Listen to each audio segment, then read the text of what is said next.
A very good morning to all of you. Today we are going to continue our first chapter, Constitution, Why and How. And our today's topic is inheritance of the national movement. That which things we have inherited from nationalist movement while framing the Constitution of India. As you all know that Constituent Assembly, it was as diverse as something else which would have worked without consensus. बिना consensus ਦੇ ਸਾਡੀ constituent assembly ने इस तरह perfectly काम नहीं करना सी. We have inherited many things, many provisions and principles from the nationalist movements. For decades, काफ़ी सालों तक nationalist movement ने कुछ questions पे debate किया. For example, what will be the shape and form of the government India should have, what values it should uphold, the inequalities it should overcome, कि ਅਸੀਂ किस तरह ਦੇ ਨਾਲ ਸਾਰੀਆਂ ਦੀ ਸਾਰੀ problems ਨੂੰ किस तरह ਦੀ government होनी चाहिए है, किस तरह के वैल्यूज़ होने चाहिए ने, किस तरह की इनइक्वालिटीज़ ਨੂੰ ਅਸੀਂ ओवरकम होना है. These were principles that were nationalist movement have brought to the Constituent Assembly. And the main best summary, if you want to know, it comes from objective resolution that was moved by Pandit Nehru in 1946. The resolution that defined the aims of the assembly. Indian constitution constituent assembly the sorry AIIMS ਨੂੰ define ਕਰਨ ਲਈ ਜੇ ਅਸੀਂ ਉਹਨਾਂ ਨੂੰ ਜਾਣਨਾ ਚਾਹੁੰਦੇ ਹਾਂ ਤੇ ਫਿਰ ਅਸੀਂ ਸਾਨੂੰ ਆਬਜੈਕਟਿਵ ਰੈਜ਼ੋਲੂਸ਼ਨ ਨੂੰ ਪੜ੍ਹਨਾ ਪਏਗਾ. And objective resolution ਡਿਸਕ੍ਰਾਈਬਸ in the best possible way the main principles of the constitution of India.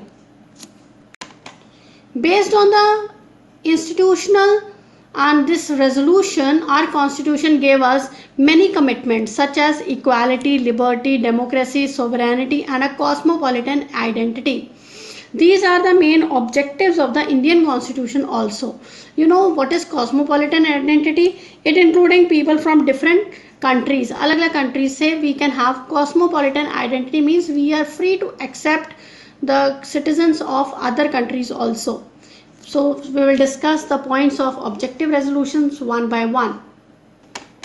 The main point first is India is an independent sovereign republic. India shall be union of erstwhile British Indian territories. India ਕਿਹੜੇ states ਦਾ ਕਿਹੜੇ territories ਦਾ union ਹੋਏਗਾ.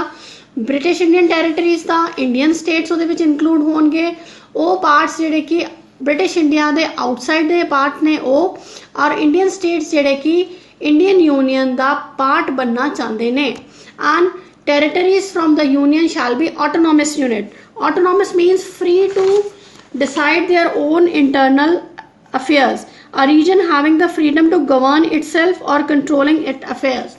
पूरी ਦੀ पूरी अपनी exercise अपनी powers ਤੇ functions of the government ਨੂੰ exercise ਕਰਨ ਵਿੱਚ पूरे स्वतंत्र होंगे, free होंगे, and all the powers and authority of the sovereign and independent India shall from the people.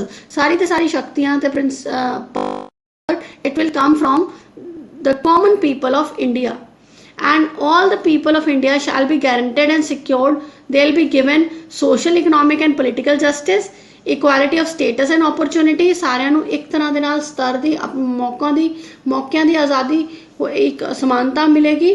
Freedom of speech, expression, belief, faith, worship, vocation means the act of a strong feeling of suitability for a particular career, कि आप किस career में अपनी पूरी की पूरी शक्ति झोंक देना चाहते हो. Association, action subjected to law and public morality.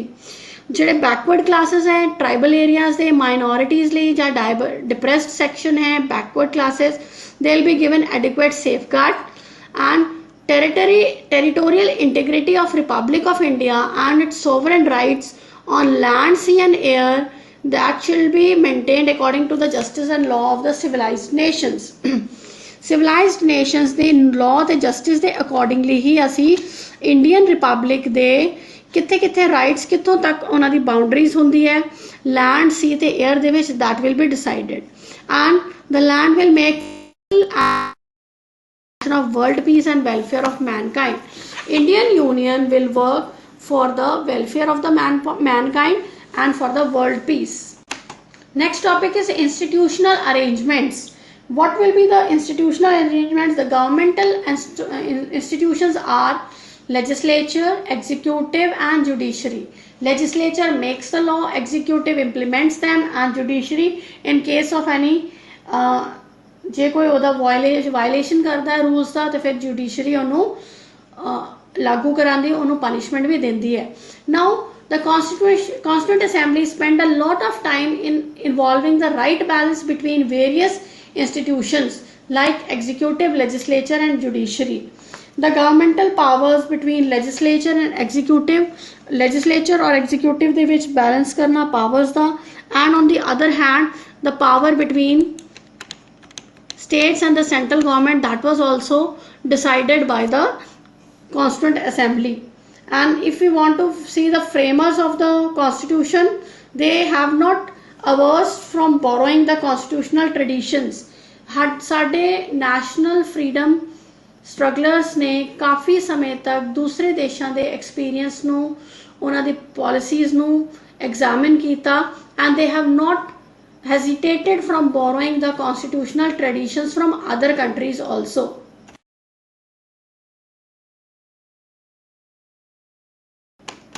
But while borrowing these provisions, it was not a slavish imitation. ਅੱਖਾਂ ਬੰਦ ਕਰਕੇ ਬਿਲਕੁਲ ਉਹਨੂੰ as it is adopt ਨਹੀਂ ਕੀਤਾ ਗਿਆ. It was defended on the grounds that whether it will suit the Indian problems and aspirations or not. Indian aspirations ਤੇ ਲੋਕਾਂ ਦੀ problems ਤੇ accordingly ਇਹ suit ਕਰੇਗਾ ਕਿ ਨਹੀਂ ਕਰੇਗਾ, that was seen before adopting the provisions from other documents. Presiding over discussion in the Constituent Assembly, and here he wants to, one likes to know, he is saying that one likes to know what is the new in the constitution, phrases are in the history of the world. He only says that these are the variations made to remove the faults and to accommodate it to the needs of the country.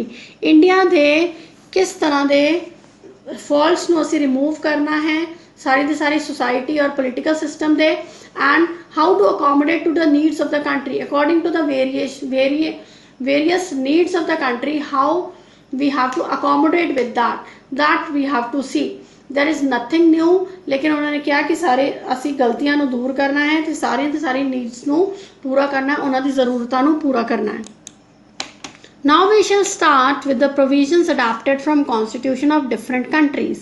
अलग-अलग countries ਤੋਂ ਕਿਹੜੇ-ਕਿਹੜੇ provisions ਅਸੀਂ borrow ਕੀਤੇ ਹੈ, the provisions ਅਸੀਂ adapt ਕੀਤੇ ਨੇ। First is British Constitution. British Constitution ਤੋਂ ਅਸੀਂ first past the post system adapt ਕੀਤਾ ਹੈ। It is winning the race by being the first to reach the finishing point. जो व्यक्ति पहला पहुंच गया फिनिशिंग पॉइंट तक वही विजेता घोषित किया जाएगा। And moreover, it denotes an electoral system in which a candidate or a party is selected by achievement of a simple majority. Simple majority दे करके जिहदे सब तो ज़्यादा वोट्स होंगे उन्होंने ही विनर घोषित कर दिता जाएगा। The next provision is parliamentary form of government, the idea of rule of law, institution of speaker, lawmaking procedure. From Ireland, we have adopted directive principles of state policy. These are included in article number 37 in the Indian Constitution. If we see French Constitution, from there we have adopted the principles of liberty, equality and fraternity. And United States Constitution, it is from this Bill of Rights of USA, we have the Charter of Fundamental Rights included in part 3rd, article number 12 to 35, and in this we are having major rights that are right to equality, right to freedom, right against exploitation, freedom of religion, cultural and educational rights, rights to constitutional remedies. ये सारे rights तो उसी पहला पढ़े हुए हैं, but do you know that these have been adapted from United States Constitution? And the power of judicial review, independence of judiciary also, this has been taken from United States Constitution. From Canadian Constitution, if we see, we have adapted quasi-federal form of government, a federal system with a strong central government. It is a union of states under a central government. सारे union जितने भी 29 states है, union territories है India they, there is a union of states under one central government. Central government strong होएगी, ਉਹਦੇ under बहुत सारे states होंगे, rather than individual governments at separate level. Separate states ਦੇ हर state ਦੀ अलग-अलग सरकार ਦੀ बजाय एक union of states है that is under a strong central government. and the idea of residual power also we have adapted from Canadian Constitution. This is all with chapter. Our Constitution of India, it includes a preamble, 395 articles, 22 parts and 8 schedules in the beginning. But after that various amendments were there, that their numbers have changed, but in the paper if it comes you have to start this, you have to write down this, that 395 articles, a preamble, 22 parts and 8 schedules are there in the Constitution of India. This is all with the chapter beta. If you have any doubt regarding this, you can ask me on my number. Thank you.